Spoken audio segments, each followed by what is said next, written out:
Здравствуйте, дорогие друзья! Я приветствую вас на канале «Жизнь после жизни есть, я знаю», который посвящен доказательствам жизни после смерти и устройству потустороннего мира, куда каждый из нас попадает по завершении своего земного пути, где и воссоединяется с ранее усопшими родными и любимыми и продолжает бесконечное путешествие по нашей прекрасной и удивительной Вселенной. Ваши вопросы вы можете задать мне после лекции в нашей приватной группе в Телеграме. Ссылка в описании, а пока начнем. И сегодня я отвечу на один из самых часто задаваемых горюющими и скорбящими людьми вопросов. Что делать с вещами умершего? Раздать, сжечь или оставить? Правда ли, что если оставить, то можно навлечь на себя проклятие смерти и самому уйти вслед за ушедшим на тот свет? Давайте разбираться. Друзья, в эти непростые времена, чтобы выжить, нашему проекту нужна ваша поддержка. Если вам нравится, а быть может и помогает наша работа, поддержите нас донатом по ссылкам в описании или становитесь спонсорами канала по кнопке под любым видео. Благодаря вашей поддержке мы издаем наши книги, а распространяемые нами знания, помогающие горюющим, остаются бесплатными для всех. Большое вам спасибо, ну а теперь вернемся к лекции. Когда человек покидает земной мир, после него остаются разные материальные вещи. Имущество, с которым, как правило, далее имеют дело родные, любимые и близкие усопшего. В обществе существует устойчивый стереотип, базирующийся на глупых страхах, о которых мы уже говорили ранее, гласящий, что вещами умершего пользоваться нельзя. Якобы они заряжены энергией смерти, могут создать всяческие некротические привязки, проклятия, утащить живущего вслед за умершим, подорвать его здоровье и прочий вздор. Большинство горюющих по своим усопшим близким сталкиваются с болью, которую причиняет такое имущество. Даже мимолетный взгляд на какую-либо вещь поднимает воспоминания, причиняющие невероятные страдания. В период острого горя справиться с этими страданиями довольно непросто.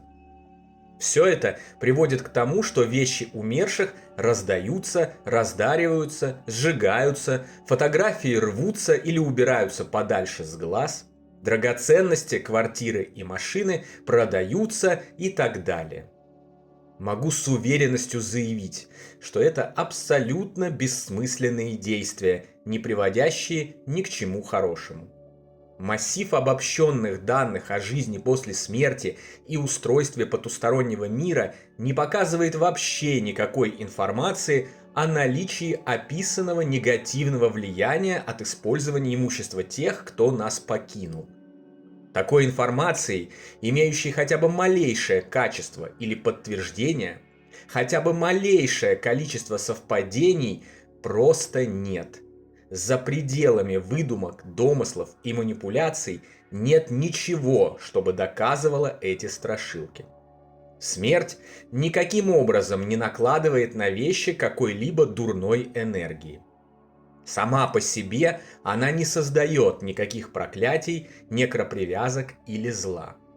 Смерть – это просто переход от одной формы бытия к другой. И только. Все равно, что перейти дорогу на другую сторону. Может ли такой переход являться причиной какого-то проклятия того, кто остался на своей стороне? Конечно же нет. Только сам человек придает смысл и оценку той или иной вещи, тому или иному событию. Если оценка эта положительная, то все будет прекрасно.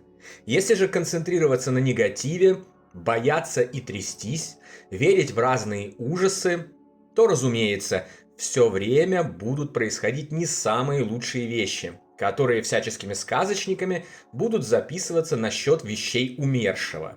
Но это будет заблуждением.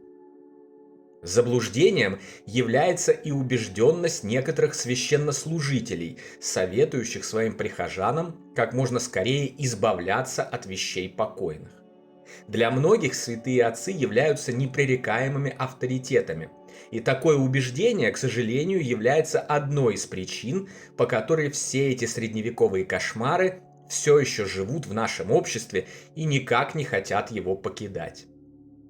Вещами умерших можно и даже нужно пользоваться. Особенно, если эти люди имели с вами узы искренней взаимной любви.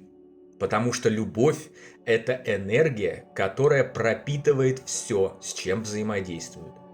Можно носить одежду умерших, их обувь, использовать бытовые приборы, смотреть на фотографии хоть весь день напролет, жить в их квартирах, ездить в их машинах, с гордостью надевать их украшения и драгоценности, и ничего плохого не случится. И даже постельное белье ушедшего, даже то, которым была застелена его постель в момент, когда он умирал, не причинит вам никакого зла, не заразит вас смертельными болезнями и не сглазит.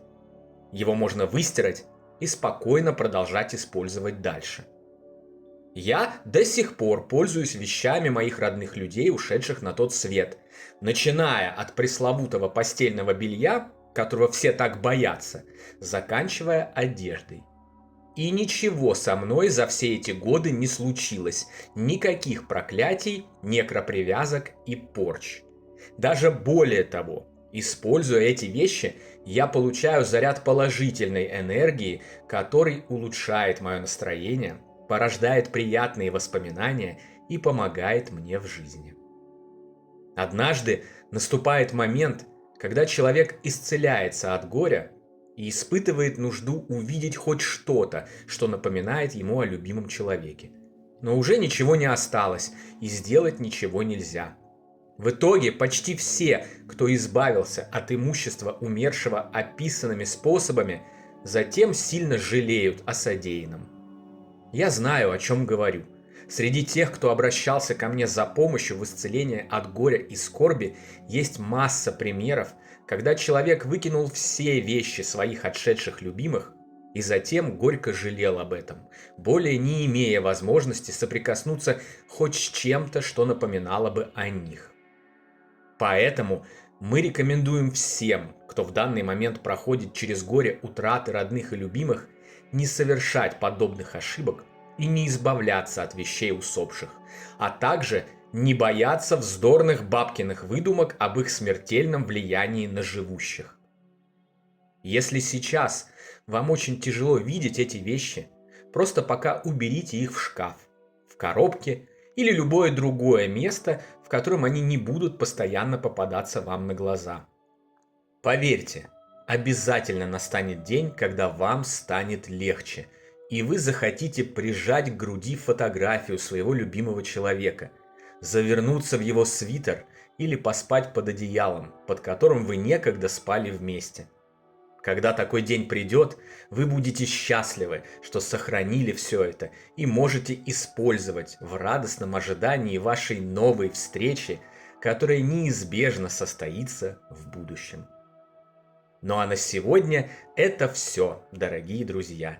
Дополнительную интересную и полезную информацию за пределами лекций, ответы на ваши вопросы о жизни после смерти и наш приватный чат, в котором я бываю регулярно, вы найдете в нашем телеграм-канале. Ссылка на него, как всегда, в описании видео и на экране. Добро пожаловать! Встречаемся на следующей лекции здесь же, на нашем канале. А пока всего вам самого лучшего, волшебного и замечательного.